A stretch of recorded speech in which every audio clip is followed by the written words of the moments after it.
Bem-vindos a todos e a todas ao canal Ilumina. Eu sou Ronaldo Bicalho e esse é o Bate-Papo Ilumina.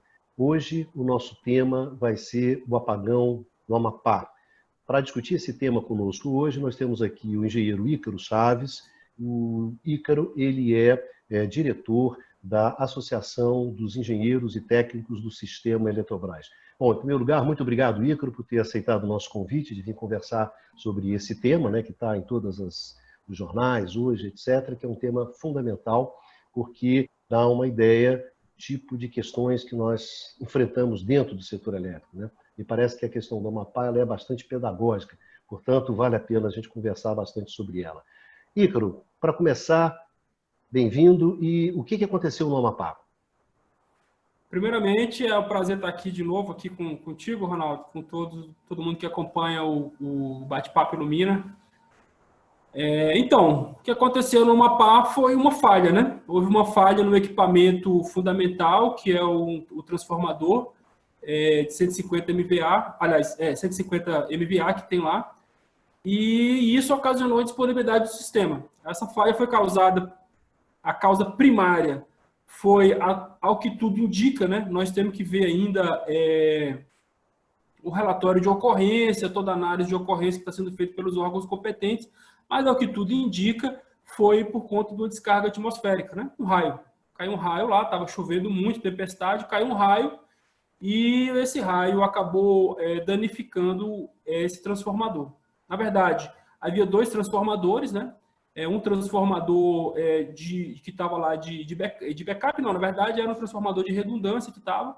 Um foi totalmente danificado, o outro foi parcialmente danificado.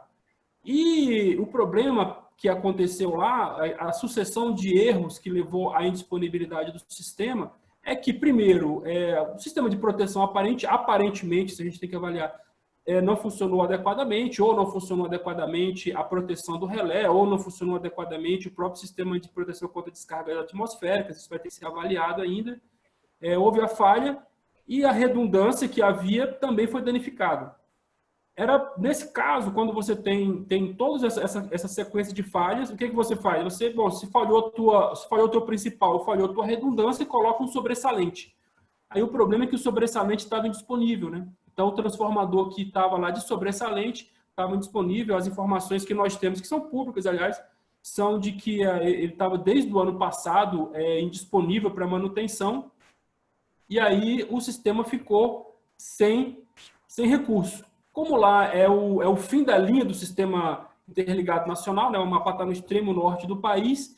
Quando você perdeu a função transformação dessa subestação, perdeu a linha. Como não tem outra linha, não tem outro meio para que a energia chegue ao Amapá, o Estado ficou no escuro e agora que ele consegue se recuperar parcialmente ali, né? Primeiramente ficou apenas a hidrelétrica de Coraci Nunes, que é da Eletronorte, que ficou atendendo a carga, mas ela é capaz de fornecer pouco mais de 10% da carga do Estado. Agora o pessoal da Eletronorte conseguiu recuperar um dos transformadores, né? Mas mesmo assim não é o suficiente para toda a carga. O Ícaro, quando a notícia surgiu nos jornais, houve o que se aventava é que essa subestação ela era da responsabilidade da Eletronorte, né? E, portanto, da Eletrobras. De quem é a responsabilidade, Ícaro? Então, essa informação veio de forma precipitada, né? No calor dos acontecimentos, o repórter que não entende muito do assunto, não se preocupou em apurar de fato o que aconteceu, e a primeira coisa que veio à cabeça dele foi a Eletronorte. Mas, na verdade, essa subestação ela é pertencente a uma empresa privada, né? A Isolux, que é a proprietária dessa empresa, que inclusive está em recuperação judicial, e ela que construiu a linha e ela que opera e que mantém essa linha. Então, a responsável pelo acidente, como é no setor elétrico brasileiro, o responsável pelo que acontece nas instalações é o concessionário proprietário das instalações. Então, a responsável é a Isolux, disso não há dúvida. A responsabilidade é da empresa espanhola, né, Ícaro? Mas, na verdade, quem está tentando resolver o problema, ou quem está assumindo a resolução do problema, né, quem está no fronte ali da batalha, é a Eletronorte, que é uma estatal, né? Exatamente, né? Porque o que acontece ali? Num caso desse, como é que funciona? quando o concessionário ganha o direito de explorar um serviço como esse, que é o serviço de transmissão, ele é responsável pela manutenção do serviço. Então, ele que tem, em caso de indisponibilidade, que recompor o serviço. Qual é o problema objetivo? Que, objetivamente, a Isolux não tem condições de recompor o serviço. Simples assim. Então, o governo brasileiro, né, o Ministério das Minas e Energia, que, aliás, é o responsável, no Brasil, quem é responsável pelo setor elétrico é o governo federal. Ele teve que tomar uma decisão. Se ele fosse esperar a Isolux resolver, é possível que a população do Amapá ficasse sem energia elétrica aí durante muitos meses. Então, a recorrer a quem? Né? Só tem a Eletronorte para recorrer. Por quê? Porque é quem está mais perto ali, né? Então, a Eletronorte, ela foi chamada e ela não se furtou. O que ela fez? Ela mobilizou as equipes que ela tem em vários estados. Então, veio gente de Rondônia, gente do Maranhão, do Pará, equipamentos, inclusive do Laboratório Central da Eletronorte, para poder fazer os ensaios, fazer os testes, fazer tratamento de óleo. Tem todo um processo, ainda mais depois de um sinistro, que não é qualquer um que consegue fazer. Não adianta você vou colocar aqui os recrutas do Exército para recuperar esse transformador. Não é assim. A gente sabe que é um trabalho altamente especializado. Então, a Eletronorte foi lá porque foi convocada pelo governo federal. Essa que é a realidade. Não tinha a quem recorrer. Ícaro, o presidente Bolsonaro disse que o que causou o problema, ao que parece, foi falta de manutenção. Bom, Ícaro, o que causou o problema? Foi falta de manutenção? Olha, é muito difícil, né, falar sobre isso, porque eu não estou lá. A gente tem algumas informações, mas, de qualquer forma, é bem provável que a falta de manutenção tenha contribuído. No setor elétrico, quando acontecem falhas, ainda mais falhas dessa magnitude, geralmente não acontecem, é como no setor aéreo, geralmente não é uma causa só. As falhas têm causas múltiplas, né? Porque você tem um sistema que tem várias redundâncias, tem várias zonas de proteção. Você tem a proteção atmosférica, tem a proteção do relé, você tem redundância, você tem sobressalente, tem um monte de proteções para evitar uma falha. Então, quando você chega a ter uma situação dessa catastrófica, que o sistema fica totalmente indisponível, é porque foram cometidos muitos erros. O que a gente conhece, as informações que nós temos, é de que, primeiro, trata-se de um empreendimento que tem claramente problemas nos equipamentos, né? Então, aparentemente é gritante a falta de qualidade dos equipamentos que estão colocados ali. Não são equipamentos de primeira linha, principalmente no transformador. Eu não sei exatamente como estão os outros equipamentos da subestação, mas o transformador, que faz a função transformação ali, digamos assim, são equipamentos de qualidade duvidosa, digamos. Isso são as informações que a gente tem. E a questão da manutenção também é o que está aparecendo, né? Aparentemente não houve manutenção, porque para esse transformador ter chegado, transformador, bucha, tudo que compõe aquela função transformação ali, para ele ter chegado nesse nível, né, só a má qualidade não justifica, Ronaldo. Por quê? O que acontece? Você faz manutenções de rotina. Então, mesmo que você tenha um equipamento ruim, você vai avaliando, verificando que esse equipamento é ruim, e você vai tomar alguma atitude antes. Porque esses equipamentos elétricos, eles avisam antes de falhar. Eles costumam avisar. Então, faz parte do trabalho do mantenedor ficar monitorando a evolução dos equipamentos. E ali, muito provavelmente, eu não posso dizer realmente, acho que a gente não pode ser leviano aqui, de ficar... É como quando cai um avião, é muito difícil você pegar um especialista e dizer, o avião caiu por isso. Mas, aparentemente, pelo que a gente tem conhecimento, pelo que a gente vê, muito provavelmente houve negligência dessa empresa. Porque se ela percebeu que o equipamento dela era um equipamento que vinha apresentando deterioração, ela deveria ter tomado providências anteriores. E um indício disso é de que tinha um transformador que estava fora para manutenção. É uma instalação nova, essa instalação entrou em funcionamento em 2013, 2014, é uma instalação nova, e não era para ter chegado nesse nível de degradação em tão pouco tempo. Então, você vê que um transformador já estava fora de serviço e os outros transformadores eles já deveriam ter tomado alguma providência. Então, é muito provável que tenha havido, sim, negligência da empresa do ponto de vista da manutenção. Outro indício que leva a gente a concluir isso, né, até uma conclusão prévia de que houve negligência nesse sentido, é a própria falta de equipe, né? Então, você veja a situação, a Isolux simplesmente não tem equipe para retornar o equipamento à função. E ela deveria estar preparada para isso. Não tem equipe, não tem equipamento. Tanto é que a Eletronorte que teve que trazer os equipamentos lá de Belém, de São Luís, porque a Isolux não tem. Então, ela não tinha equipamento para filtragem do óleo, não tinha equipamentos de ensaio. Então, isso demonstra uma negligência, né? Aparentemente, eles estavam torcendo ali para que não desse nada errado, mas, às vezes, a torcida não resolve. Então, assim, as causas do acidente técnicas, eu diria que tendem a ser nesse sentido. É muito difícil você dizer, olha, foi isso. Eu acho que é impossível. Na minha opinião, só os técnicos que estão fazendo a investigação que vão ter condições de chegar a essa conclusão. O que a gente fala é tudo por indícios que a gente consegue observar, mas é muito provável que tenha sido isso. Né? O presidente da República não ia falar isso sem ter alguma informação no sentido. Agora, tem causas para esse tipo de situação, causas estruturais, na minha opinião, né?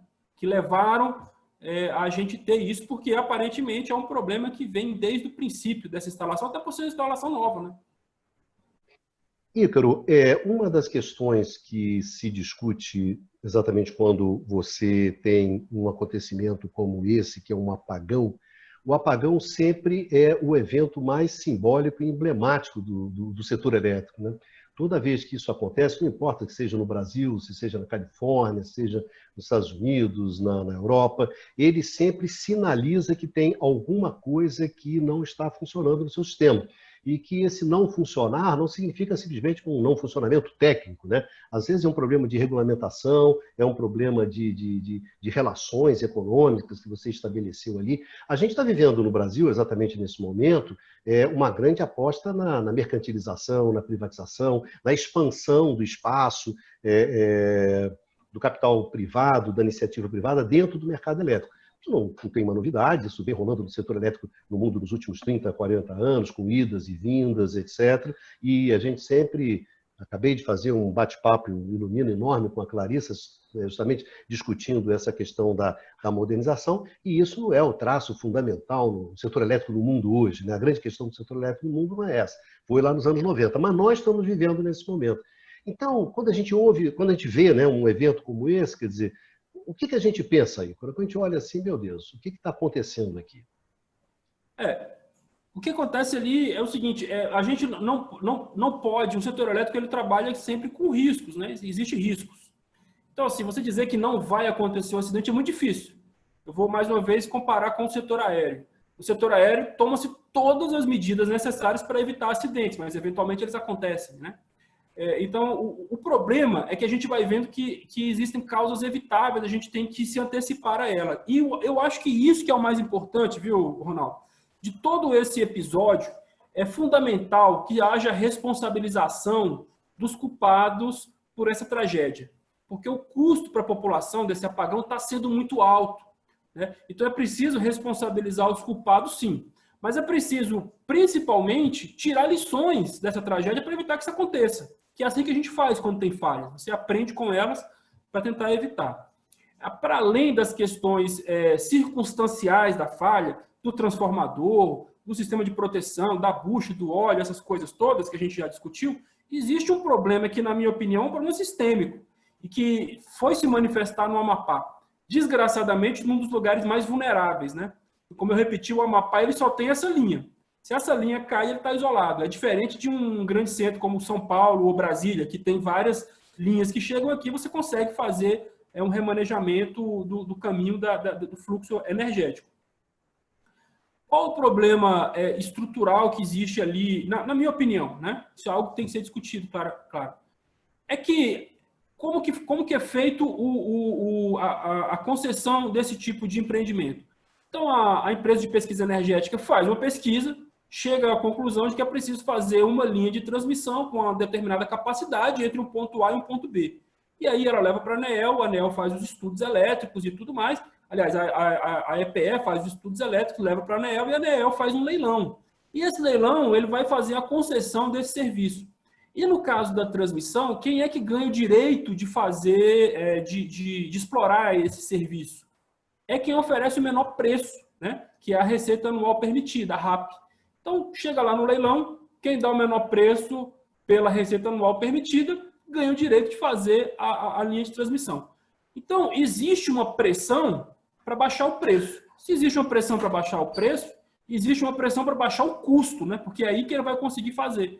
Então, você tende a ter projetos que vão ter o menor custo possível. Então, você vai ter um projeto que vai, eventualmente, pressionar, o empreendedor vai ser pressionado para poder ganhar o direito de explorar aquele serviço, ele vai colocar um equipamento inferior, né? Ele vai colocar menos equipamento, ele vai colocar menos redundância, menos proteção, e, inclusive, com relação à equipe de manutenção, ele vai colocar menos gente para trabalhar, ele vai colocar uma equipe mais reduzida, ele vai economizar na mão de obra. Isso a gente tem visto bastante, né? E, às vezes, as pessoas esquecem, acham que o sistema elétrico é totalmente autônomo, mas ele precisa do ser humano ali. Então, na minha opinião, esse sinal que é dado sempre de você colocar o menor preço, ele tende a levar a uma deterioração da qualidade dos empreendimentos. Aparentemente, é o que acontece no Amapá, né? Tanto do ponto de vista da manutenção. Por que a manutenção é ruim? Porque não tinha pessoal suficiente qualificado e não tinha equipamento de manutenção suficiente qualificado. E por que o equipamento falhou? Porque o equipamento era ruim. Isso é evidente, aquele equipamento não deveria ter falhado. Então, eu diria para você que o Amapá é vítima de um modelo de expansão do setor elétrico brasileiro que é equivocado, né? Porque, quando você trata de empresas privadas, a empresa visa o lucro. E no caso do sistema de transmissão, como é que ela consegue lucro? Baixando o custo. E aí, às vezes, ela baixa custo em cima da qualidade, né? Rebaixando a qualidade. E isso é algo muito perigoso. Esse tipo de experiência, né, que a gente tem, no caso de você ter esses eventos, né, e esses eventos eles acabam sendo frutos de algum processo no qual você estava reduzindo o custo, então ou você estava cortando pessoal, ou você não estava fazendo manutenção, ou você estava então comprando equipamentos de qualidades que não era uma qualidade tão boa para você ter uma questão de custo, né? Porque muito em função do tipo de gestão que você adota, né? A gestão tradicional do setor elétrico, e eu acho que ela tem que ser assim, ela não é uma escolha, ela tem que ser assim, é a preocupação com a segurança do abastecimento, com a confiabilidade do abastecimento. Por quê? Porque isso é um insumo essencial, né? Quer dizer, todo o drama que você está vendo lá no Amapá é justamente ali explícito por que a energia elétrica, gente, não é uma mercadoria como outra qualquer, não é um serviço como outra qualquer. Você não oferta energia elétrica da mesma forma que você oferta outras mercadorias ou outros serviços. Você também não demanda do mesmo jeito, né? Para a população você não tem um substituto próximo, aquilo tem um grau de essencialidade que você não pode contornar, você não pode ignorar isso, né? Então, eu acho que, em primeiro lugar, tem essa coisa lá do Amapá que é muito simbólica. Olha só, energia é uma coisa muito séria. Não é à toa que o setor tem preocupação com confiabilidade, com segurança do abastecimento. Por quê? Porque quando você tem esse tipo de catástrofe, né? Esse tipo de uma tragédia na vida das pessoas, onde você vê as pessoas saindo no braço por causa de um litro de gasolina no posto, não é isso? Um litro de água, etc. A barra fica pesada, a tensão aumenta. Então, é uma coisa muito séria a energia elétrica. Eu acho que, em primeiro lugar, o Amapá demonstra isso. Olha só, isso aqui não é brincadeira, né? Isso aqui não é bolinho, isso aqui não é uma coisinha sem importância. Isso é uma questão. Outra questão também é também um processo que a gente acompanha nessa longa experiência que a gente teve de mercantilização. Não é só no Brasil, gente, no mundo inteiro. Que é a questão um pouco óbvia de que o cara que compra, ele tenta tirar o quê? Ele tenta retirar o máximo que ele puder daquele ativo. Então, se ele não precisar, ele não vai fazer manutenção. Se puder demitir todo mundo, ele demite, porque ele quer deixar aquilo no osso. Então, se você não tiver uma regulamentação muito pesada, uma regulação, um acompanhamento, uma vigilância muito pesada, o cara vai fazer isso. Ele joga muito para o curto prazo, né?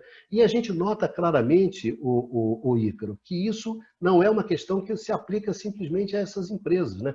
Quando você vê hoje uma estratégia, mesmo por parte de empresas estatais, nas quais você tem uma estratégia que ela é ditada pelo mercado, mas aqui leia-se mercado financeiro. Não é nem a indústria, o comércio, não, é, gente, mercado financeiro. O que o cara quer? Que eu corte custo. Então, enfim, mando gente embora, eu não faço investimento, certo? Mas tudo o quê? Todas são estratégias de curto prazo.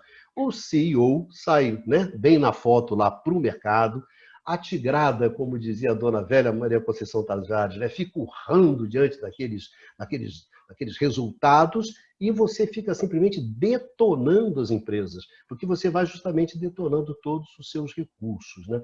Então, Ícaro, eu gostaria que você falasse um pouco sobre isso, né? Sobre esse processo que a gente nota não vale apenas para esse caso é apenas um aviso, né? Olha só, isso aqui acontece. O setor elétrico tem essa coisa que eu acho admirável, e por isso sempre gostei de trabalhar com o setor elétrico. Tem uma concretude assim de tanque de lavar roupa, tá certo? Se você faz besteira, você paga, tá certo? A bola pune, como dizia o velho o técnico lá do São Paulo, né, o Muricy, mas o Quillotte também, tá certo? Não aceita desaforo. Se você faz coisa errada, você paga um preço caro. A gente, em 100 anos, a gente já podia ter aprendido isso no setor elétrico, né?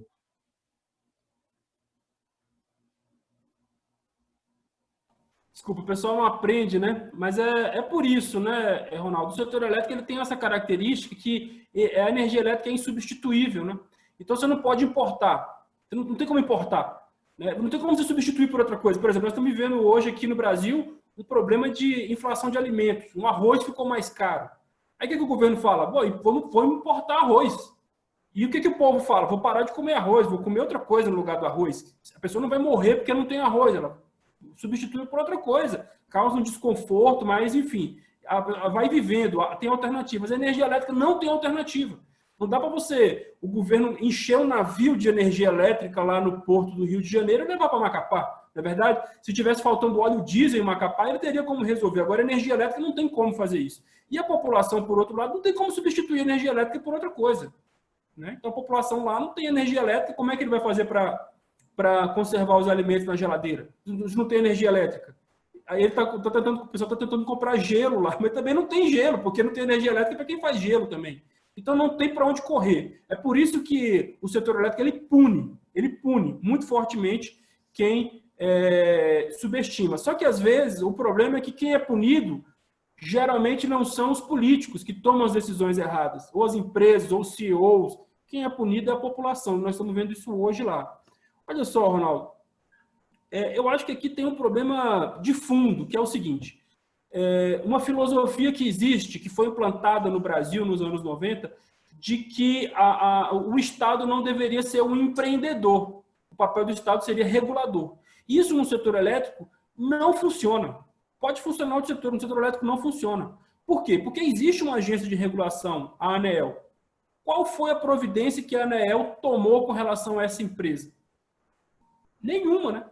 Então chegou nesse ponto. O que a ANEEL fez? Mas a ANEEL não fez porque, sinceramente, Ronaldo, ela não teria como fazer. As pessoas falam, não, por que a ANEEL não faz fiscalização? Primeiro que a ANEEL nem faz fiscalização presencial mais, e rotineira, ela nem vai, ela só pede os documentos, a empresa manda os documentos, ela vê se o cara fez a manutenção, se não fez, e, assim, e aí vai.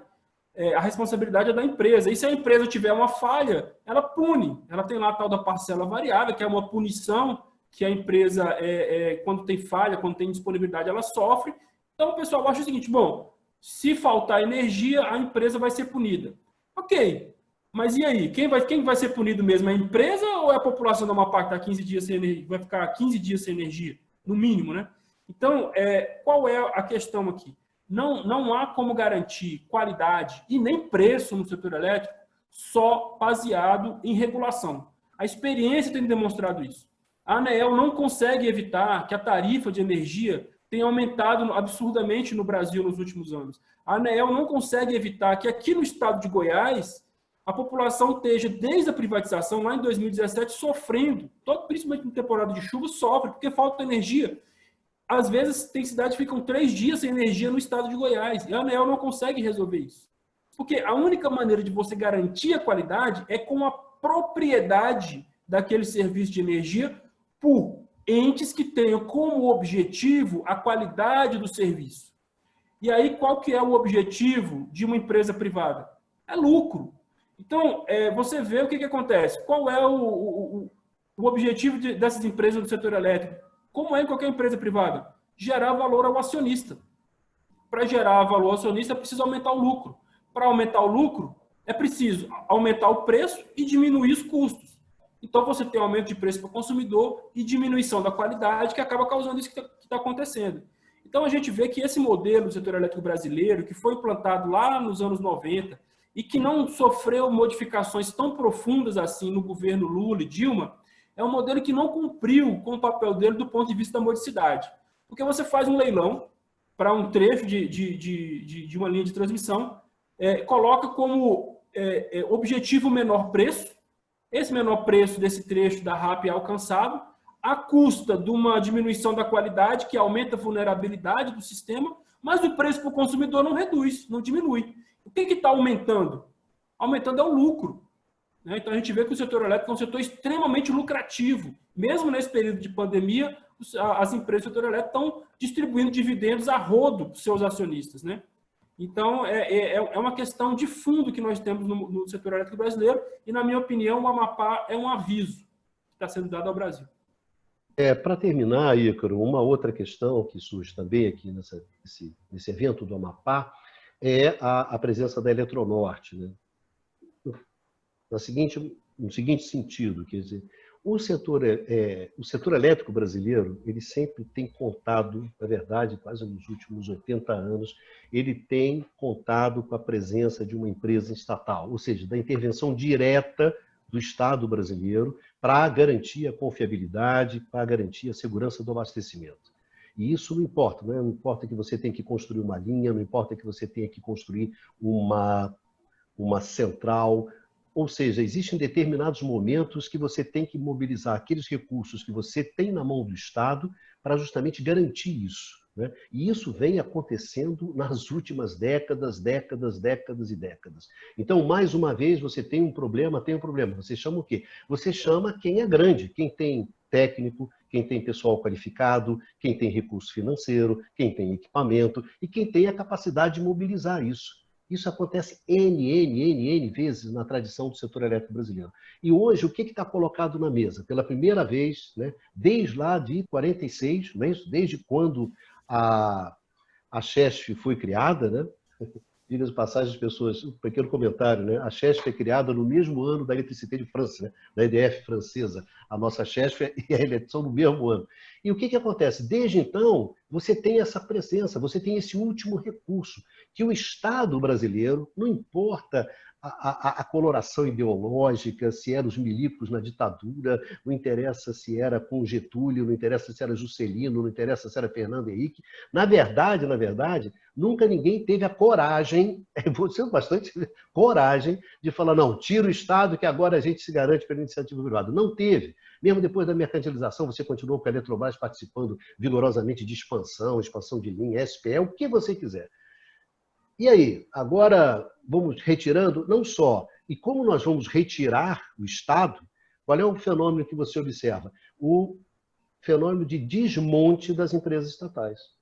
Você está desmontando as empresas estatais. Você está desmontando as empresas estatais porque elas vão deixar de ser estatais, elas vão deixar de ter essa capacidade de intervir, isso não vai ser mais necessário. Então, eu não preciso desses técnicos, eu não preciso fazer esses investimentos, porque eu não tenho mais... Ou seja, as nossas estatais hoje, e talvez é por isso que o Alcolumbre está descobrindo isso, elas não têm nenhum compromisso com a segurança energética e com a segurança do abastecimento do país.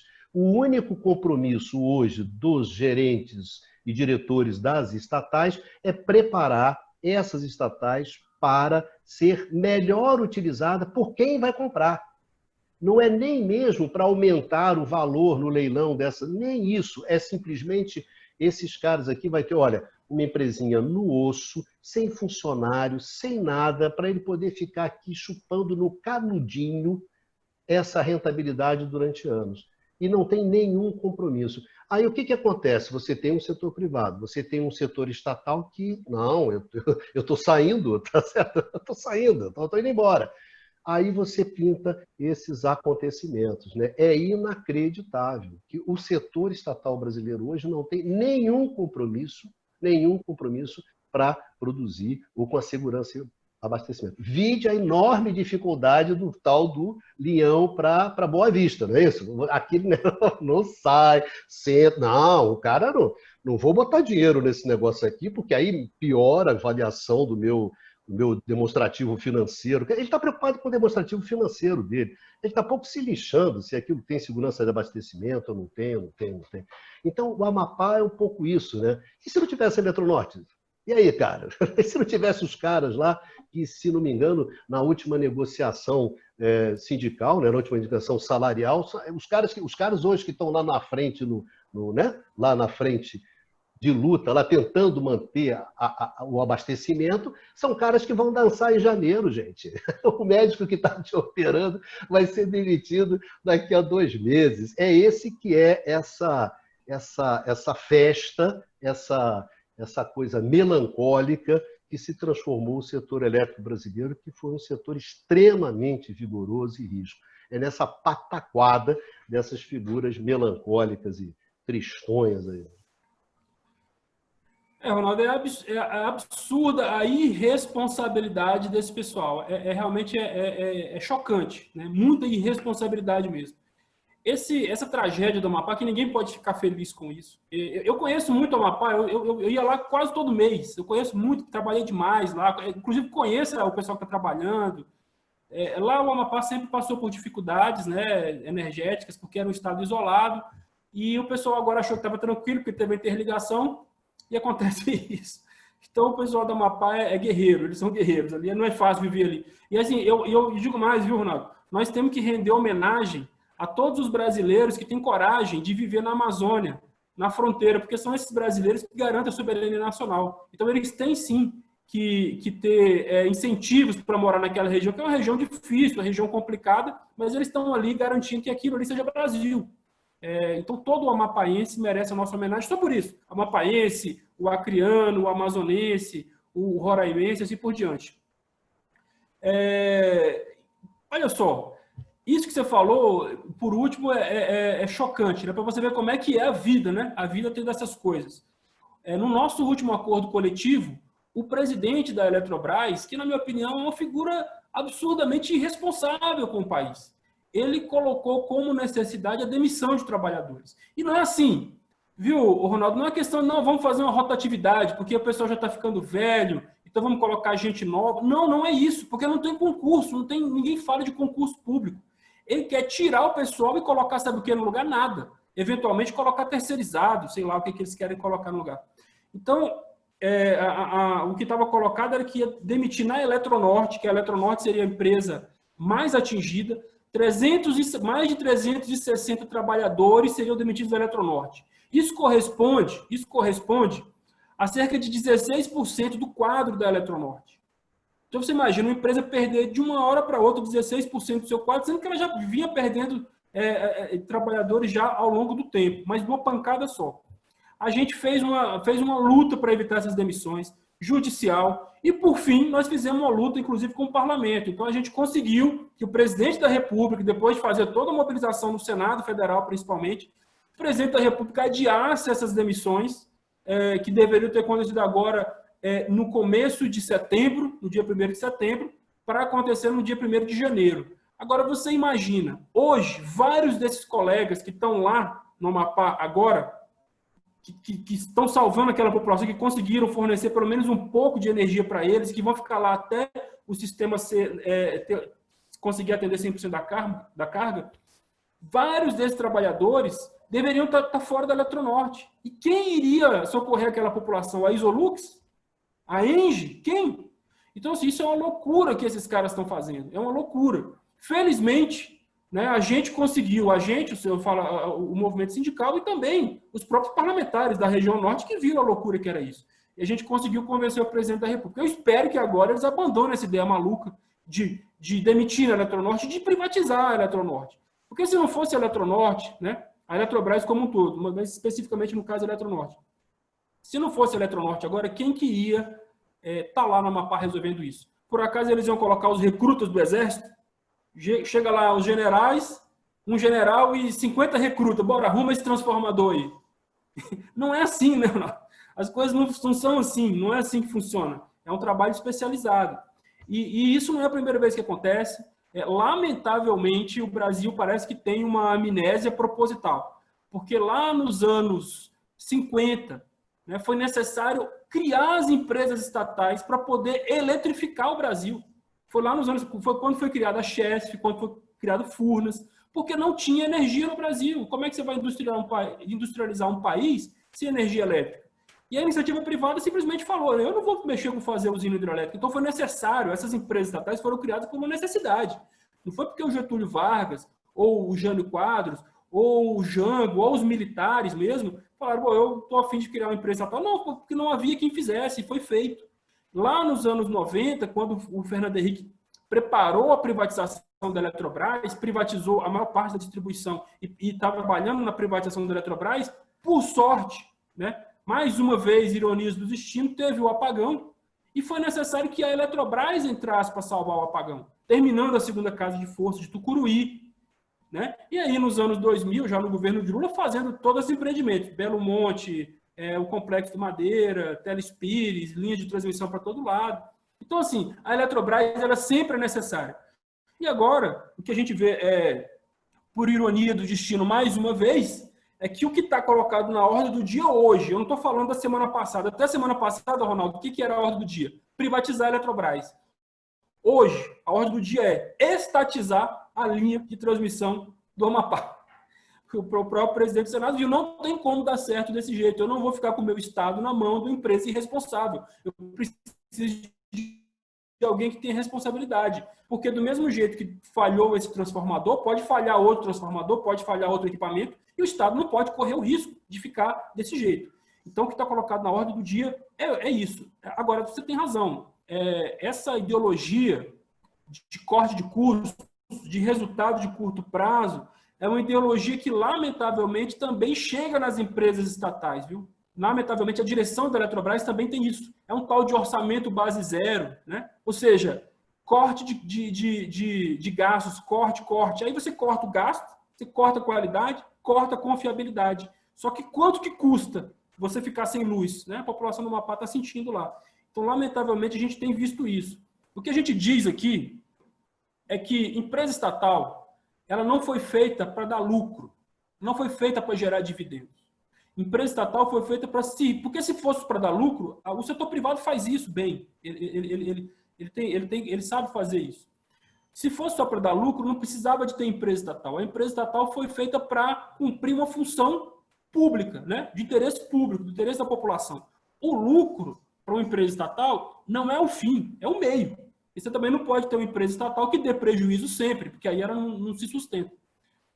Só que, lamentavelmente, o que a gente tem visto é isso, né? Então, quando a gente vê, por exemplo, o presidente da Eletrobras coloca como um dos objetivos gerar valor ao acionista, né? É lamentável, né? O que acontece, Igor, é o seguinte, quer dizer, o que cada CEO desse acha ou deixa de achar em função das questões dele, etc, ele está ali fazendo o jogo dele, etc. Isso não quero personalizar, sabe, fulano, beltrano, ciclano, etc. Mas eu acho o seguinte, quer dizer, se você é o Estado, se você tem a responsabilidade, porque a responsabilidade, você está certo, a responsabilidade pela segurança do abastecimento é do Estado. No limite, é do Estado. Não importa se antes é prestado por empresa pública, privada, misto, o diabo que seja. Mas se faltar energia, a responsabilidade, no fim e ao cabo, é do Estado. Por isso, quando você tem apagão, na eleição seguinte, o cara perde. Perde por quê? Porque a população sabe perfeitamente quem é o responsável, no final, por garantir a energia dela.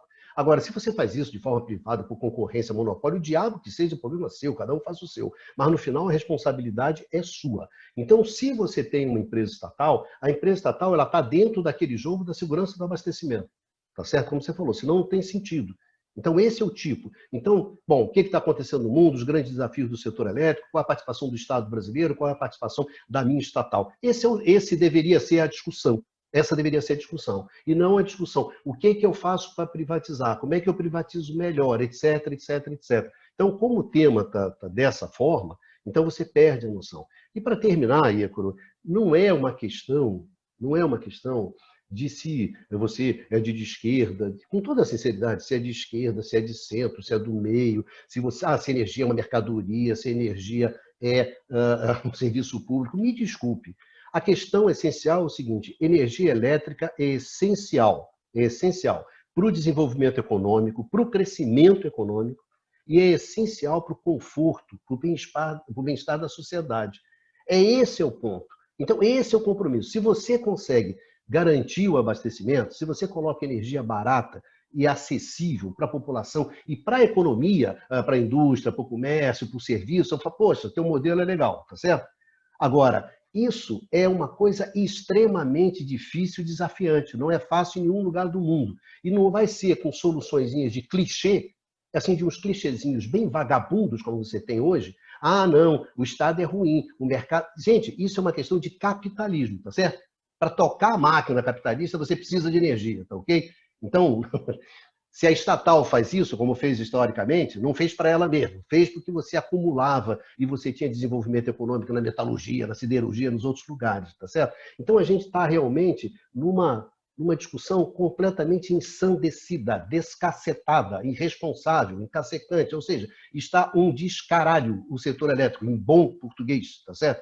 Eu já tenho 63 anos, posso falar um descaralho tranquilamente, poxa, entendeu? Então, é essa uma situação que você tem. Eu só espero que o apagão lá do Amapá ilumine, entendeu? Pelo menos ligue um simancol de que, em bom português, gente, isso pode dar uma merda do tamanho de um bonde. Setor elétrico não é brincadeira. Você tem vários eventos na história, na Califórnia, no Brasil, onde você quiser. Setor elétrico não é brincadeira. Se você fizer, quando dá merda, é uma coisa extremamente séria. E aí, quem é que resolve? O velho estado de guerra, tá certo? Vai ser o Estado que vai ter que vir, que vai ter que montar, que vai ter que fazer a linha, etc, etc, etc. Então, Ícaro, eu só espero, estou aproveitando essa coisa, que o Amapá mostra assim, o tamanho da encrenca. E olha só, um estado, olha só, pequenininho, tá certo?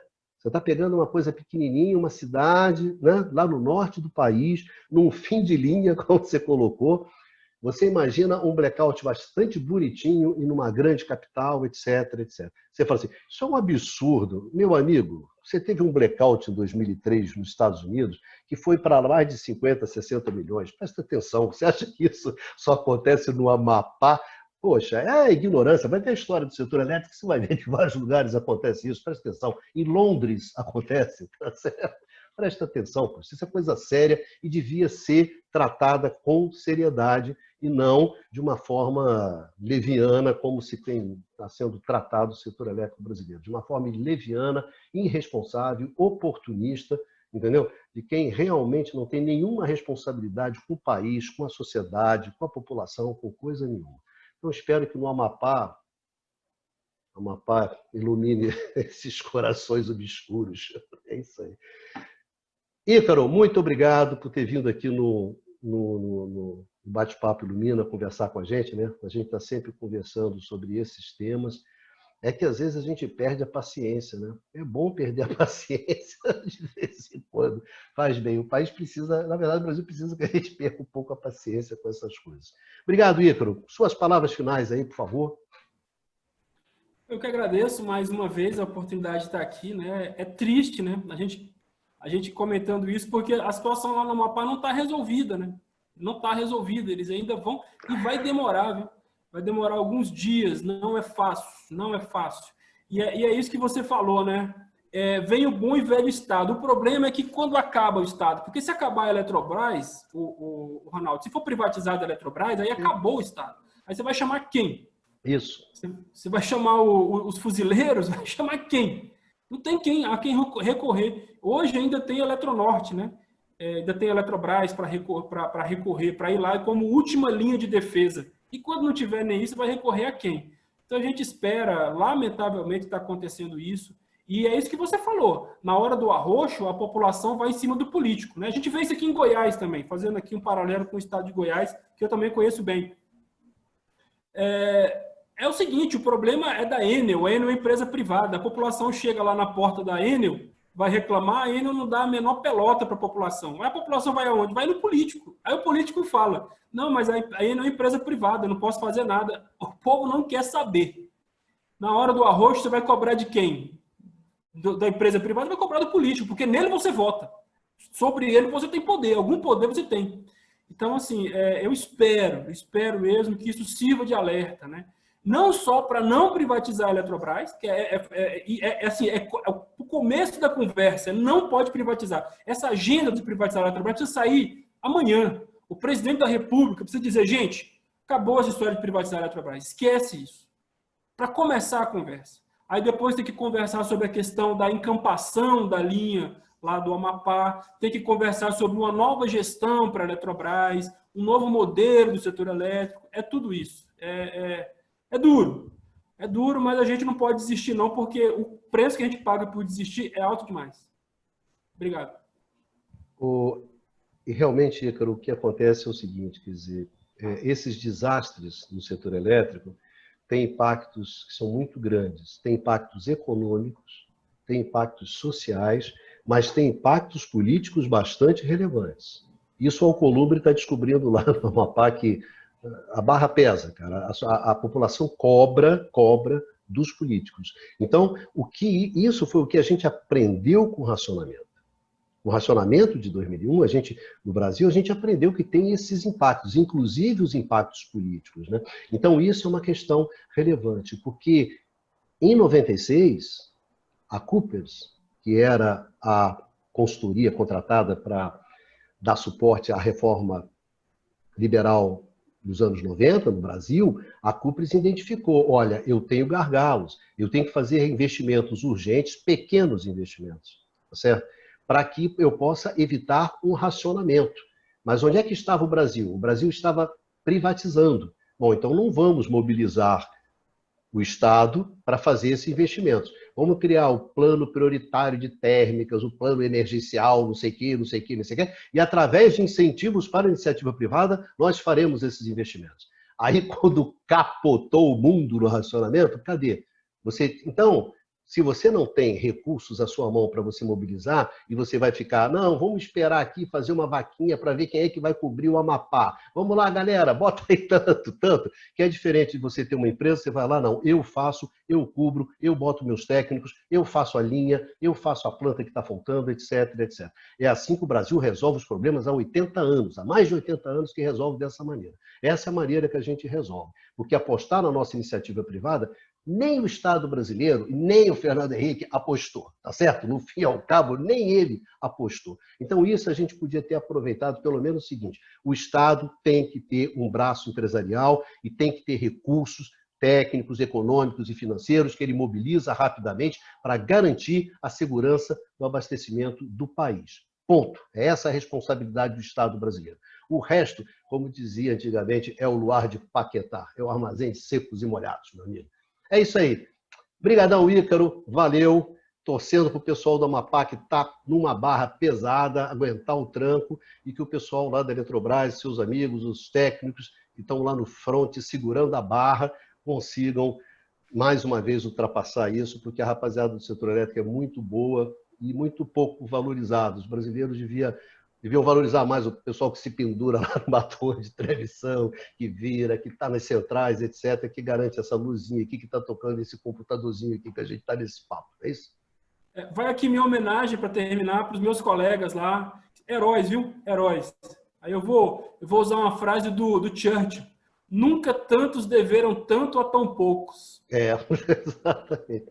É isso aí, Ícaro. Nos vemos. Nos vemos aqui no canal Ilumina, numa próxima oportunidade. Obrigado a vocês todos que nos acompanharam e nos vemos.